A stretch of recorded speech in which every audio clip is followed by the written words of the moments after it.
Tonight, an update to a story that we first brought you last month. Following days of heavy rainfall, a Wood County mother almost had her roof collapse and her ceiling was caving in. But after falling on hard times, she had no way to make the repairs. Roxanne Elias joins us live in studio tonight, and she tells us things have changed after her community learned about this situation. Jeff, what you're seeing here behind me is what Luann Zemansky has been dealing with this whole time. But I'm told her roof will soon be replaced, and it's all because a retired veteran saw it on social media and watched our story. Well, we've got the materials to fix the roof. We had a person who donated it. Luann Zemansky is finally able to breathe a sigh of relief. The mother from Wayne had noticed her roof collapsing after days of heavy rainfall a couple of weeks ago. Well, when we first talked, it was kind of panic mode. Hole in the roof. At that moment, it wasn't patched, I don't think, yet.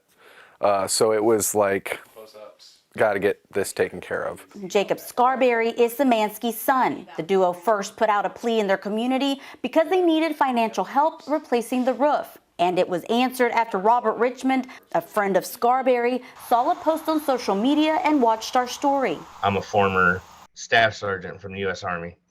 And so I have a few connections around here. And I went over there, I looked at it, and right away I determined that I was gonna pay it forward and help her. The materials add up to almost $4,000. The family plans to pay Richmond about half of that with the funds they've been able to raise from a GoFundMe page. But then labor and the rest will be donated. It just means the world to me, knowing that my husband and I, will have our home.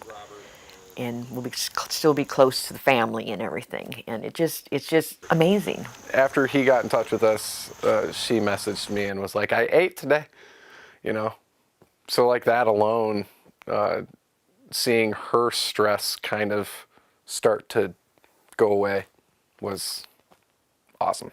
It's worth it. Richmond says he doesn't need any recognition, but he is asking you to pay it forward. No matter how big, how small, I think the world would be a better place. Right now, with COVID and with politics, and I think it's time that us Americans take care of each other and stop trying to rely on the government. It melts my heart to know that there's so many people out there that are so giving. And I thank each and every one of them from the bottom of my heart. It just means the world. If you couldn't tell, the family is super grateful. The group plans to replace the roof this Saturday, but if you can still donate to their GoFundMe account, which is already posted with our previous story, they say they could use the funds for other much-needed repairs. In studio, Roxanne Elias, WTOL 11.